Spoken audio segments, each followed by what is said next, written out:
Hello, Baron Dividus here with another video for the Board Game Shelf, and continuing with the games that I got for Christmas, that we got, Cobweb and I got for Christmas, City of Six Moons, Quacks, and this we got for Christmas. So this is Hue, as in the color, Hue. If this looks familiar, that's because this is from the same board game series and company that made Far and Urk. I purchased two of these sort of bubblegum pack size games before, and it just so happened that my family got me another one without realizing that I already had a couple, which is kind of funny. But I mean, I'm the game guy in the family, so I really appreciate it. So yeah, Cobweb and I have actually played this game. Essentially, what you're trying to do is in this game, pretty much every single card in here has various combinations of colors organized in either like small 1/3 rectangles or in large solid squares.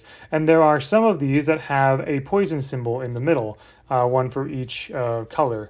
And then there are some, and then these three are the starting square, or like some of the, and then there are a few that are basically like starting spaces essentially.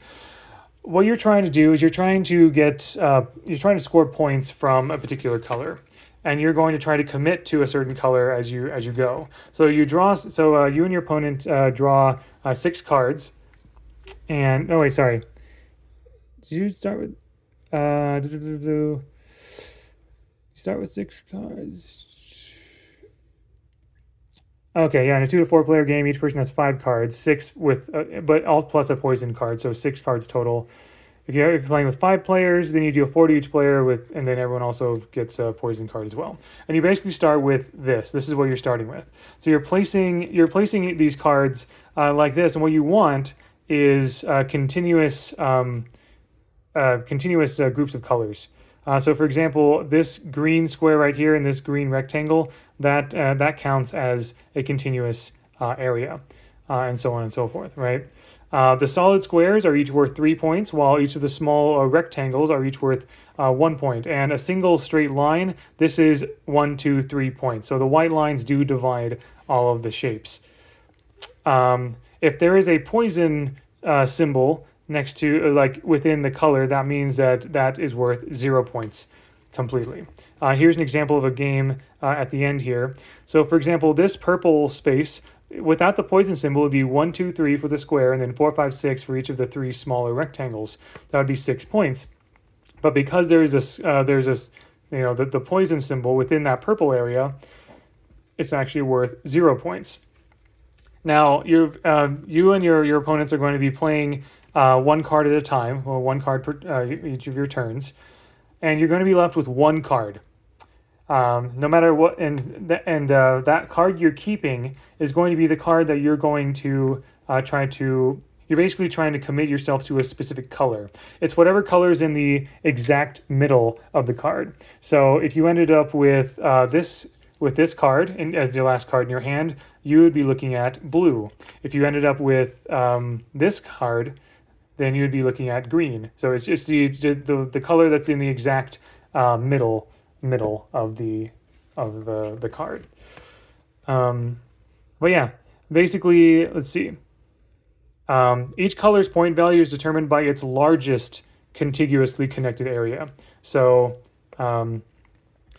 technically, the largest contiguous area for purple, for example, I guess that would be, 3, 4, 5, 6, or 1, 2, 3, 4, 5, 6. So purple is worth 6 points. The middle section of the scorecard, the last card that you're holding, counts as double the value. But also, I believe you also get points for the other colors on your card as well. So you're not just looking at the one color, but so in this example, player 1 has this card, player 2 has this card, player 3 has this card. So player 1 has a card that has blue, green, and purple. And blue is, so on this final game state, blue is worth 4 points. Green is worth 9 points because the largest green area, you can see there's a 3 and then a 1, 1, 1, 1, 1, 1. And then purple is worth 6 points. So they would get 4 points from the blue, 6 points from the purple, and 18 points from the green because green is the color in the very middle of their card.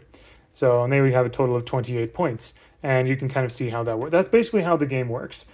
You're all trying to sort of place cards so that they help you. You don't know what your opponent is sort of like banking on. It's a little bit like, in some ways, it feels a little bit like the game Urk. When I made a video about Urk, I had not played it at that point, but now I actually have played it with Cobweb, and now I understand it, and it's fun. I like it. In Urk, you are trying to you're kind of staking your points on certain colors and symbols and things like that, and you're kind of doing the same thing here, except instead of instead of showing publicly what you're staking, what you're kind of laying a stake on, what you're betting on essentially. Not you're not wagering anything, but what you're hoping for. You're keeping the card in your hand. And you can change strategies. You know, you have until you have one card left. You can change which card you want to keep in your hand at the end. So anyway, I think that's really cool. Just like so much game in just such a small package, and I really appreciate that. And it kind of inspires me to want to sort of create my own, like kind of design my own board game or card game that's like just tiny. So anyway, I think that's cool. The number 3 in the third game in the whatever this is called, this kind of bubblegum like Paco game essentially. But yeah, thank you very much for watching. Hope you enjoyed, and until next time, all the best.